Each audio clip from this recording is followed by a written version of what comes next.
नमस्ते मेरे प्यारे बच्चे, स्वागत है आपका एक बार फिर से आपके अपने YouTube channel Krishna coaching official पर। तो प्यारे बच्चे, आज मैं आपको करवाने वाला हूं प्रखर मैथ्स वर्कबुक क्लास 8 में से वर्कशीट 15 एंड 16। तो वीडियो को पूरा देखना है एंड अपने मित्रों के साथ में ज़्यादा से ज़्यादा इसको शेयर करना है। बच्चे, यदि आप चैनल पर पहली बार आए हैं तो चैनल को सब्सक्राइब कीजिएगा, बेल आइकन प्रेस कीजिएगा ताकि नेक्स्ट वीडियो का नोटिफिकेशन जल्दी से आपको मिल सके। तो आइए बच्चे, सबसे पहले वर्कशीट 15 का अपन सोल्यूशन करेंगे।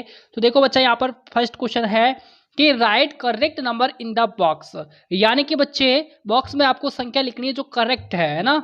अब बच्चा यहाँ पर बताओ मुझे कि 1 को किससे मल्टीप्लाई करेंगे ताकि यहाँ पर 28 आ जाए। तो 1 को अपन 28 से मल्टीप्लाई करेंगे तभी तो आपका 28 आएगा, है ना। तो यहाँ पर आपका आ गया 28। अब बता बच्चा मुझे कि 2 मल्टीप्लाई 14 करेंगे तो आपका कितना आता है, 28 आता है। ठीक है। अब 4 को किससे मल्टीप्लाई करें ताकि 28 आ जाए, तो 4 को 7 से मल्टीप्लाई करेंगे तो आपका 28 आ जाएगा। ठीक है।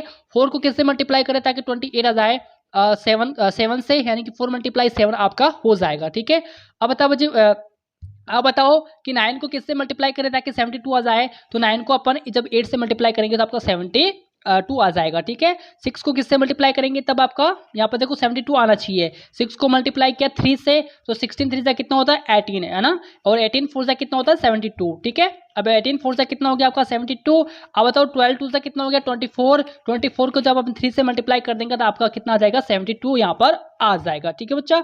अब देखो 12 मल्टीप्लाई 7 किया तो आपका 84 आ गया, और 2 मल्टीप्लाई 14 यानी कि 28 को 3 से मल्टीप्लाई करेंगे तो आपका 84 आ जाएगा। ठीक है। और 4 को मल्टीप्लाई करेंगे 7 से तो आपका कितना आ गया, 28, है ना। और 28 को 3 से मल्टीप्लाई करेंगे तो आपका आ गया 84। ठीक है। फिर देखो 7 मल्टीप्लाई 6 किया, आपका 42 आता है। 42 को 2 से मल्टीप्लाई करेंगे तो आपका 84 यहाँ पर हो जाएगा। सिंपल सा क्वेश्चन था, आई होप समझ में आया होगा। अब देखो क्वेश्चन नंबर 2 है यहाँ पर। क्वेश्चन नंबर 2 क्या कहता है कि complete the factor tree as shown. यानी कि ट्री का मतलब पेड़, जो संख्याओं का गुणनखंड वृक्ष यहाँ पर पूर्ण कीजिए, है ना। जो वृक्ष है यहाँ पर जिसको अपन को पूर्ण करना है। ठीक है। Complete the factor tree as shown. ठीक है। तो देखो यहाँ पर 27 है बच्चे, कितना है यहाँ पर, 27 है। अब देखो 9 को 3 से मल्टीप्लाई किया कितना आ गया आपका, 27 आ गया, है ना। अब 9 यहाँ पर 9 है तो 9 लाने के लिए अपन को 3 को 3 से मल्टीप्लाई करना पड़ेगा ना। तो 3 3 से 9 हो गया। अब 3 1 से कितना होता है, 3 होता है ना। तो 3 1 से 3 हो गया।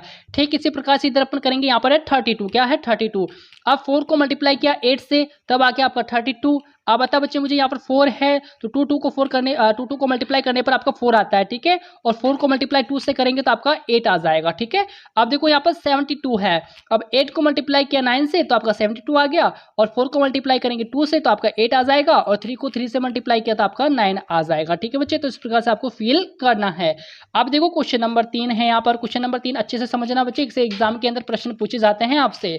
देखो यहाँ पर कि do the prime factorisation of the following numbers. यानी कि निम्नलिखित संख्याओं के आपको अभाज्य गुणनखंड करने हैं। क्या करना है बच्चा, आपको फैक्टराइजेशन आपको करना है ना, अभाज्य गुणनखंड यहाँ पर करना है, प्राइम फैक्टराइजेशन आपको करना है। ठीक है। अब देखो यहाँ पर 90 है, इसके करते हैं अपन अभाज्य गुणनखंड। देखो 2 से डिवाइड करेंगे, बताओ 2 4 जा 8 हो गया, कितना हो गया, 2 4 जा 8, यानी कि 9 में से 8 गया आपका 1 बच गया, तो यहाँ पर कितने हो गए, 10 हो गए। अब बताओ 2 5 से कितना होता है, 10 होता है, तो यहाँ पर हो गया 45। अब 45 में यहाँ पर पीछे 5 है, इसका 1 जो नंबर है इसका 5 है, तो 2 से डिवाइड होगा नहीं, तो अपन को 3 से करना है। किससे करना है, 3 से। अब बताओ बच्चे मुझे 3 1 जा 3 होता है, तो 4 में से 3 गया, कितना बच गया, यहाँ पर 1 बच गया।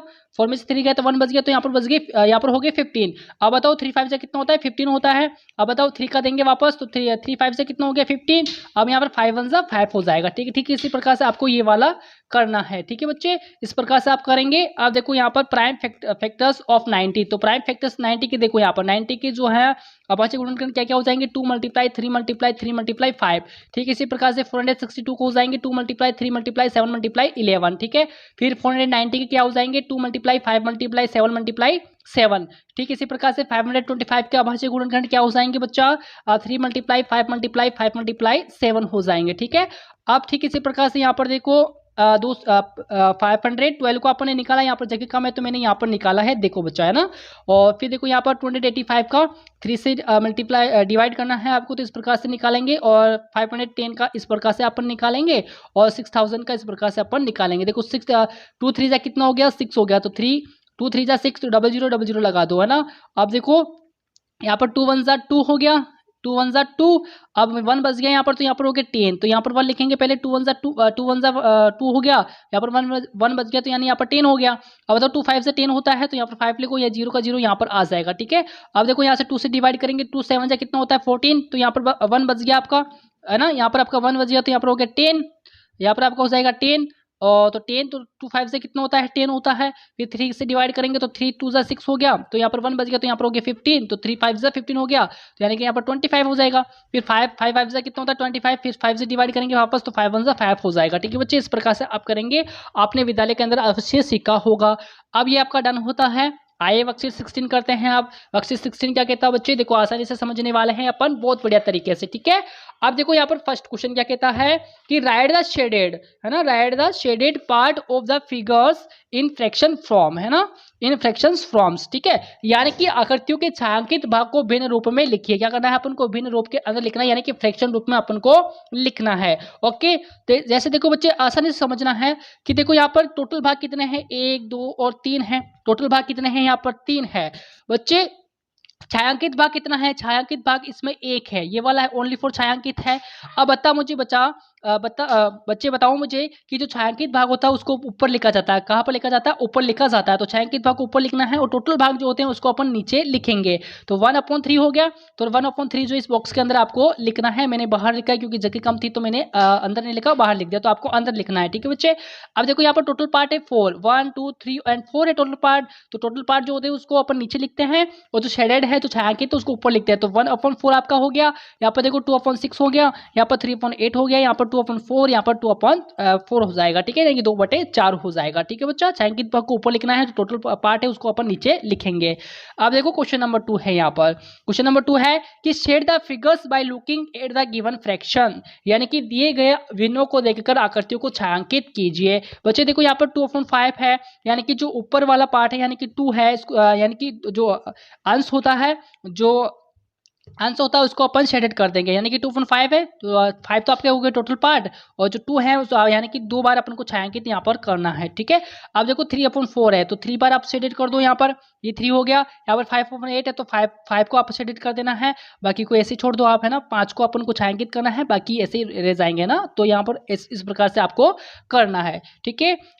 अब देखो बच्चा क्वेश्चन नंबर 3 है यहाँ पर कि match the shaded part of the figures with their fractions, यानी कि आकृतियों में छायांकित भाग को उनकी भिन्न के साथ मिलान कीजिए, ठीक है। यानी कि match the shaded part of the figures with their fractions, ठीक है। तो छायांकित भाग को उनकी भिन्न के साथ आपको मिलान करना है। तो आए बच्चे अपन मिलान करते हैं। देखो यहाँ पर शेडेड एरिया हो जाएगा, फ्रैक्शन हो जाएगा और शेप हो जाएगा, ठीक है। देखो यहाँ पर ही वाला इसमें शेडेड पार्ट कितना है 1 है ना, बाकी टोटल पार्ट कितने हो जाएंगे 1 2 3 एंड 4 हो जाएंगे, तो आपका हो जाएगा 1/4। क्या हो गया 1/4, तो 1/4 से मैच करेंगे। यहाँ पर देखो 2 शेडेड है, यानी कि 2/3 हो जाएगा। टोटल पार्ट आपका 3 है, 2 शेडेड 2 छायांकित है, तो 2/3 हो गया। तो इसको अपन को 2/3 से मैच करना है, ठीक है। इसमें देखो 1/3 है, यानी कि 1/3 एक छायांकित है, और टोटल पार्ट इसमें 3 है, तो 1/3 यानी कि इससे मैच हो जाएगा, ठीक है।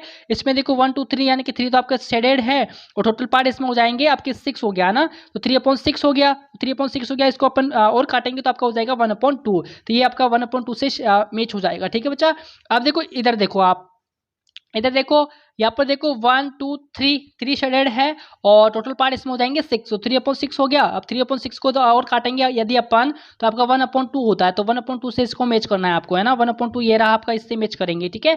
फिर देखो बच्चों यहाँ पर कि 2/8 है, यहाँ पर देखो 2 शेडेड है, यानी कि 2 छायांकित है, टोटल पार्ट इसमें 8 है, तो 2/8 हो जाएगा। और बराबर में अपन इसको काटेंगे, 2/8 इसमें कहीं पर भी नहीं है, तो इसको अपन काटेंगे। तो इसको काटने पर आपका 2 1 2 2 4 8 होता है ना, 2 4 8 यानी कि 1/4 हो गया, तो 1/4 से इसको अपन ऐड कर देंगे, है ना, मैच कर देंगे। अब देखो 4/8 है ये वाला, 4/8 को अपन काटेंगे तो आपका हो जाएगा 1/2, तो ये 1/2 से आपका मैच हो जाएगा। और ये वाला देखो यहाँ पर टोटल शेडेड पार्ट है आपकी 2, और आपका टोटल पार्ट कितने हो जाएंगे 6 हो जाएंगे, शेडेड तो 2 है, और टोटल कितने हो गया आपके 6 हो गए, तो यानी कि 2/6 हो गया। आप देखो इक्वल टू कितना हो जाएगा 2 1 2 2 3 6 हो गया, यानी कि 1/3, तो ये आपका 1/3 से जो है मैच हो जाएगा, ठीक है बच्चा। तो इस प्रकार से आपको मैच करना है, ठीक है। तो आई होप आपको जरूर समझ में आया होगा बच्चे। तो इस प्रकार से आप मैच करेंगे। तो मिलने वाले हैं अपन नेक्स्ट वर्कशीट के साथ, तब तक के लिए नमस्कार, जय हिंद जय भारत।